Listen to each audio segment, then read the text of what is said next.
D-Boy is the connector. Shit, nigga, connect what? Anything. Alright, where you from? Houston, Texas. H-Town? Yeah, north side of H-Town. Man, shit, I kind of seen what Carl was dealing with just the previous situation with Megan, and it just interests me because I felt like shit, that was an opportunity for me to like show who I was to another level of people in my situation. You know what I'm saying? Man, how I met Carl is, I mean, of course, I was connected in the situation. I have a producer by the name of EXO, and Carl, when he first got at all the artists and he started 1501, man, he was fucking with everybody, you know what I'm saying? So he tied in with EXO, and that kind of opened up my relationship with Carl, but it wasn't really like on the next level yet. But, you know, when he kind of went through the Stallion situation and progressed to the next situation and picked his next girl artist, I kind of was right there in the mix of helping him with D-Raw and, you know, setting him up with parties and different things that I do and shit. I kind of just like, you know how it is with a nigga like me, shit, nigga. Hey, we see that motherfucking crease in his own, you know what I'm saying? So shit, I seen it and I went there. Erica, shit, Carl he was hyped on, of course, finding another girl artist because they said he couldn't make another Stallion. He said he ain't gonna make another Stallion. He gonna make a badder bitch, so no shots, but he showed me Erica online. He had just did like the online thing with Erica, like he seen her on live. And this was around the time when he was watching a lot of lives. But when he did this specific live, shit, like 2 days later, he was still looking at her and he was like, D, man, what you think about her, man? I'm telling you, she next. I looked at her, man, I looked at like 2 different clips and I was like, you know, girl artists, if you know music, you can kind of like look into what they saying a little bit and kind of, you know, break down what they saying and realize if they live or not.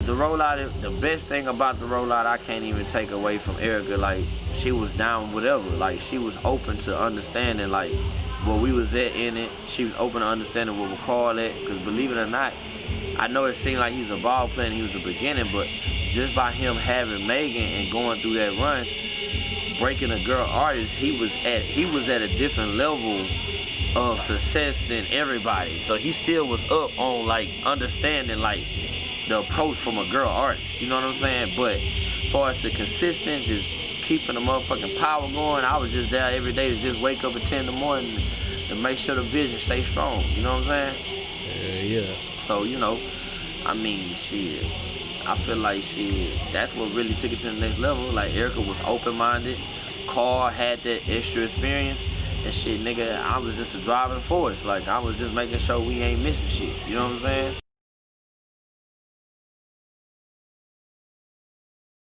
I ain't gonna lie, we knew backstory, you know, when we looked up Erica, you know what I'm saying, Busted already was kind of moving and like, she had like 20,000-30,000 streams on Apple Music with Busted. You know, that's another thing, we pick artists. People think we just pick artists. Like, we really kind of like engage. Something gotta like, not only you gotta be live, something gotta strike us. You know what I'm saying? And what it was, she already had a song that was growing. And she actually kind of like, she was live. You know what I'm saying? Shit, we was interested. Like, we was very interested in her wordplay and how she delivered it. So shit. But I knew she was gone, honestly, with a steam full of a head down Carl Crawford and Erica Banks with 30,000 streams on the song with no push that she dropped a week ago. I mean, shit. You know what I'm saying? Shit. You drop a song in a week. Any artist drop a song in a week, you got 30,000 streams. Call me, fool. Call me. Trust me, I'm gonna make the call for you. Call me. You got 30,000 streams in a week, call me, goddammit. We gonna figure it out. You know what I'm saying? But shit, that's what it was. Shit, he was lit, she was lit, and she was listening. So shit, that's what it was.